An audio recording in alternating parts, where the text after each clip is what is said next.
কেন্দ্রীয় অর্থমন্ত্রীর সঙ্গে কথা রাজ্যপালের, রাজ্যের অর্থনীতি নিয়ে উদ্বেগ প্রকাশ করলেন রাজ্যপাল। তিনি মমতা বন্দ্যোপাধ্যায়কে বলেছেন জরুরি বৈঠক বা শ্বেতপত্র দাবি করেছেন।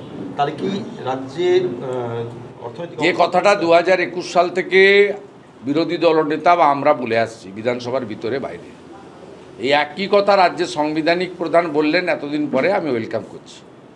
তিনি তার সময় লেগেছে, তিনি অ্যাসেসমেন্ট করেছেন পশ্চিমবঙ্গের পরিস্থিতি এবং তিনি দেখেছেন যে ঋণ পরিশোধ করতে আর ভাতা দিতে গিয়ে রাজ্য কার্যত দেউলিয়া হয়ে গেছে।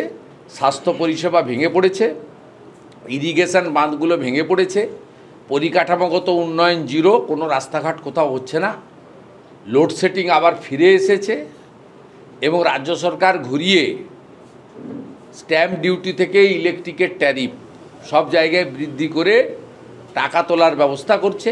2 কোটির কাছাকাছি বেকারত্ব এবং মমতা ব্যানার্জি রিক্রুটমেন্ট করতে পারেননি বেতন দেওয়ার ভয়ে। কর্মচারী, শিক্ষকরা, পেনশনার্সরা কেন্দ্রীয় হারে মহার্ঘ ভাতা থেকে বঞ্চিত হচ্ছেন। এমনকি গ্র্যাচুইটি পিএফের টাকা রিটায়ার্ড এমপ্লয়ি বা টিচার তাদের হকের টাকা তারা পিটিশন করে পাচ্ছেন না। রাজ্যের অবস্থা কার্যত চরম জায়গায় গেছে এবং এফআরবিএম ঋণ গ্রহণের যে লক্ষ্যমাত্রা সেটাকেও অতিক্রম করে ফেলেছে রাজ্য সরকার। সেই কারণে মহামান্য রাজ্যপাল, তার অনেক সময় লাগলো এগুলো বলতে, কিন্তু আমার মনে হয়েছে তিনি পুরোটা অ্যাসেস করে জেনে শুনে বলেছেন। আমি যেহেতু রাজ্যের একটা সময় মন্ত্রিসভায় ছিলাম, অনেক দিন এই রাজ্য থেকে কখনো এমপি কখনো এমএলএ জনপ্রতিনিধি, আমরা বাস্তবটা জানি, হাড়ির খবরটা রাখি। এই রাজ্য মমতা ব্যানার্জি এই রকম চলতে থাকলে 1 বছর পরে নয় বেতন বন্ধ হবে, নয় লক্ষ্মীর ভাণ্ডার বন্ধ করতে হবে, নয় হাত তুলে বলতে হবে যে আমি দেউলিয়া, আমাকে বাঁচাও। আর পাশের রাজ্যে উড়িষ্যায় বিজেপি এসে সুভদ্রা যোজনা চালু করে মাসে 4200 টাকা করে মহিলাদের দিয়ে দিল। রাজস্থানে 450 টাকার গ্যাস দিচ্ছে বিজেপি সরকার। 3100 টাকায় ধান কিনছে ছত্তিশগড়ের বিজেপি সরকার। আমরা করতে জানি, শিল্প না আনলে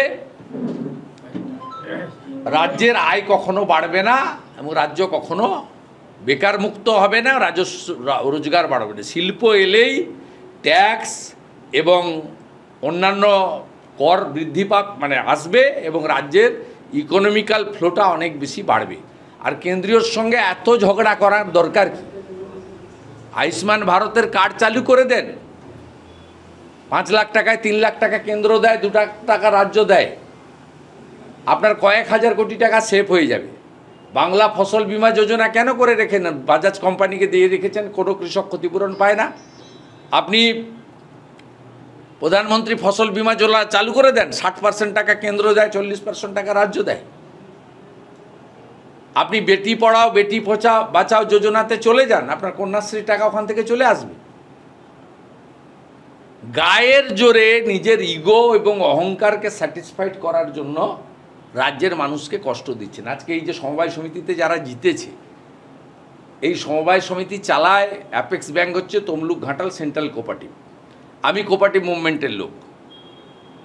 ভারত সরকার প্রত্যেক বছরই আমাদের সাবসিডি, ফার্ম সেক্টরের লোনের একটা ইন্টারেস্ট সাবসিডি দেয়, ভারত সরকার পাঠিয়ে দিয়েছে। আপনি রাজ্য সরকারের কাছে প্রত্যেকটা ব্যাংকের, কৃষি ব্যাংক যেগুলো ফার্ম সেক্টর, সেখানে এক একটা ব্যাংকের 15-20 কোটি টাকা করে শুধু রাজ্য সরকারের কাছে বকেয়া ইন্টারেস্ট সাবসিডি এবং ইন্টারেস্ট সাবভেনশনে। কেন্দ্র কিন্তু তার পার্সেন্টেজ পাঠিয়ে দিয়েছে রাজ্যে। রাজ্য সরকার তার ম্যাচিং টাকা দিতে পারছে না বলে আজকে ইন্টারেস্ট সাবসিডি 31 মার্চের মধ্যে শর্ট টার্ম এবং লং টার্মে লোন পরিশোধ করলে 2% রিবেট পাওয়া যায়। সেই টাকা পাঠিয়ে দিয়েছে ভারত সরকার, যেহেতু তারা 75 ভাগ দেয়, 25 ভাগ রাজ্য দেয়। সেই ম্যাচিংটা দিতে পারছে না বলে